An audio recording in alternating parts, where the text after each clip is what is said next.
Okay, we'll record it like this. Hello, friends.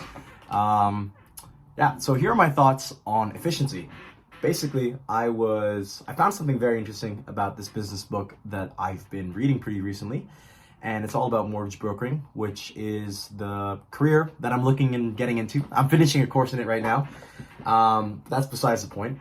But something caught me in that book, and this is the case with, I guess, most business books in general, is just an emphasis, perhaps overemphasis, on efficiency.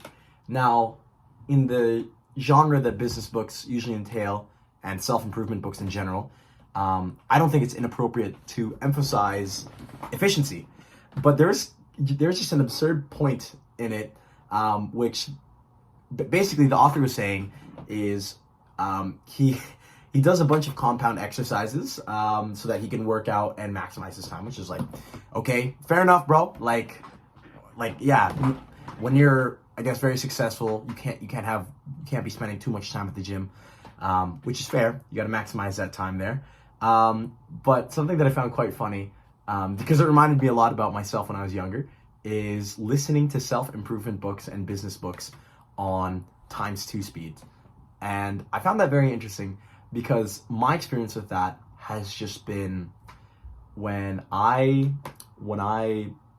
listen to those books on ×2 speed or any podcast of sorts, I'm definitely not getting as much knowledge as I normally would, let alone when I'm working out as well. Like, yes, it's still being absorbed, but like the knowledge doesn't penetrate me. Weird.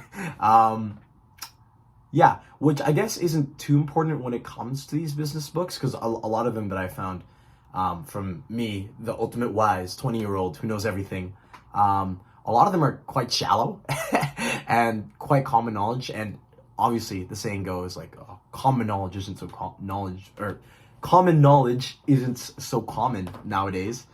But yeah, I just still found it very interesting. Why did I find it interesting? To me, I think it addresses just a wider symptom of our society, which is the temptation to overemphasize efficiency.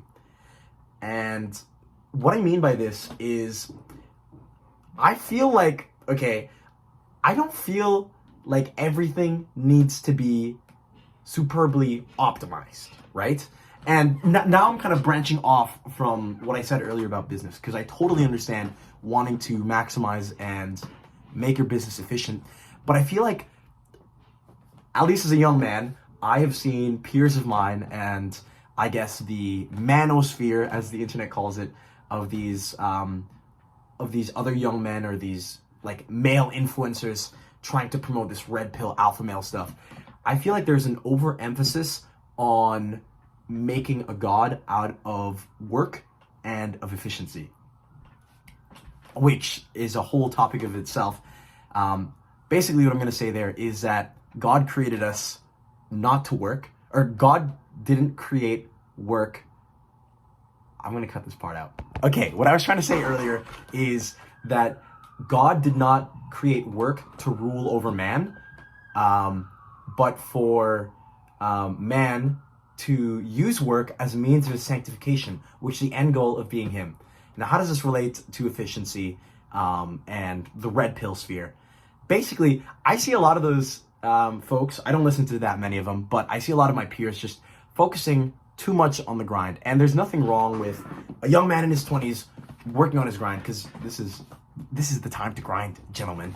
But I fear the danger of it is that we as young men, and those who are business orientated, make a god out of efficiency, that we forget what it's like to be human. And what I mean by this is that we forget to enjoy things. Not everything has to be blank max. Not everything has to be looks maxing. You know, we don't have to audiobook max. We don't have to, like, I've seen a lot of ads for these sorts of apps that just give you footnotes on these business books. And again, my earlier point still kind of stands, where a lot of these business books are kind of especially a lot of the newer ones promoted by influencers, are just very watered down common knowledge things, repackaged to be manly. There is value to slowing down. And another point that the author in this book that I was reading said was he cut out music from his commutes and his workouts and basically his free time because it was a waste of time, that he should have just been listening to audiobooks. Which I guess objectively, in the pursuit of knowledge with business, objectively, I guess music would be a waste of time. But again, it's just like an overemphasis on work. It's an overemphasis on business. And we forget about the things that make us human, like music. I love music, so I'm just very biased towards it in general. But yeah, I know the argument that the author was making when he made that point was addressing the people who would otherwise be distracted by other things, like other short form content or social media when they're on their phones at the gym, right? I think that was his general point, so I don't want to misconstrue that at all. But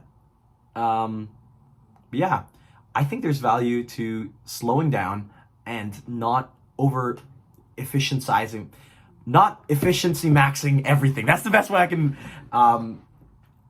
say it. Not everything has to be efficiency maxed. And I think there's a lot of value to actually just enjoying the small things in life. Music, TV shows, film, books, literature. Not everything has to be put into footnotes, you know?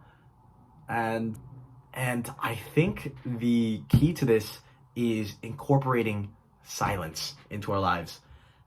Because where there's silence, there's God, and God meets us in the desert. That's why Jesus went to the desert for 40 days, right? And I think in this oversaturated and noisy world, a very natural and good response for us would be to try to squeeze out value in that noise, which I think the efficiency maxing crowd is what we'll call them, tries to do. Because there's so much noise, they try to just times two speed everything, just try to get as much value out of it. And I think that is not the right approach. I think the proper approach would be to seek out moments of silence, which is kind of rich coming from me because I'm quite a loud yapper and I listen to music all the time, but I try my best, you know? Okay, I've been rambling all over the place in this video and I don't know what's going to stay in, but I think I have 3 main points. So I think point number 1 is not everything has to be efficiency maxed. I'll just say it like that. Not everything has to be efficiency maxed, and we don't always have to be on the grind. I'm a 20-something year old. I feel like I have a lot of ambition as a 20-something year old, but I think we can also take a lot out of that Billy Joel song about Vienna, about how Vienna will wait for us, and that our time will come. Chucky our law. Maybe I shouldn't say that. Our day will come eventually, and we just got to put in the work, but to not lose sight of why we're working. I don't know why people, to not make a god out of wealth and things like that, and to enjoy music. I love music. Enjoy the arts, man. Enjoy your life. You're in your 20s. Don't make the grind everything. Go have an adventure. Do something amazing. Fall in love. Fall in love with God. There are responsibilities that we have as 20-year-olds that we have to start taking on. But yeah, don't fall into the trap of everything has to be a grind. Enjoy life. God gave us life to enjoy it and its fullness. Point number 2 is, look for periods of silence, because of how noisy and saturated this world is. I think the natural tendency for us is to maximize that noise. That's not the solution. Don't maximize the noise. Don't times 2 speed everything so you can absorb more information. That's not the solution. The solution is to cultivate silence in our lives. There have been many more qualified saints and scholars who have spoken on the effects of silence on the heart. And and in the mind, but observe silence, cultivate silence, because again, it's in that desert of silence where God meets us, right? That's why Jesus went down to the desert, to get close to God and to hear him, amidst all the noise. And that was back in the Roman days. They didn't even have the glory of Instagram Reels. And my last point is, don't just consume knowledge, right? Everything is all just about consumption. Like, people make content nowadays instead of films or videos. And just the use of that language just is very evident to how we approach our media. Don't consume knowledge. I don't think don't just consume knowledge. Let it saturate you and nourish you, Let knowledge and the arts nourish you. And I think that's basically it on all my ramblings on efficiency. Sometimes too much of efficiency can be a bad thing. And this isn't to say that we should all put down our plows and just be hedonists and things like that. That's not my point at all. And that business books are bad. They have a purpose too. But yeah, I don't know. I feel like a lot of business majors, they can get a bit tied up in the pursuit of money. Don't make a god out of money. Don't make the grind your everything as a 20-year-old. Yes, let it be a big part of your life, because we are in our youth. Be ambitious, do something amazing. But doing something amazing also involves falling in love with the arts and letting good, true, and beautiful things nourish us, nourish our souls. That's all of my yapping. We'll see what stays in the video. And until next time, this has been another Yap Sesh. Goodbye.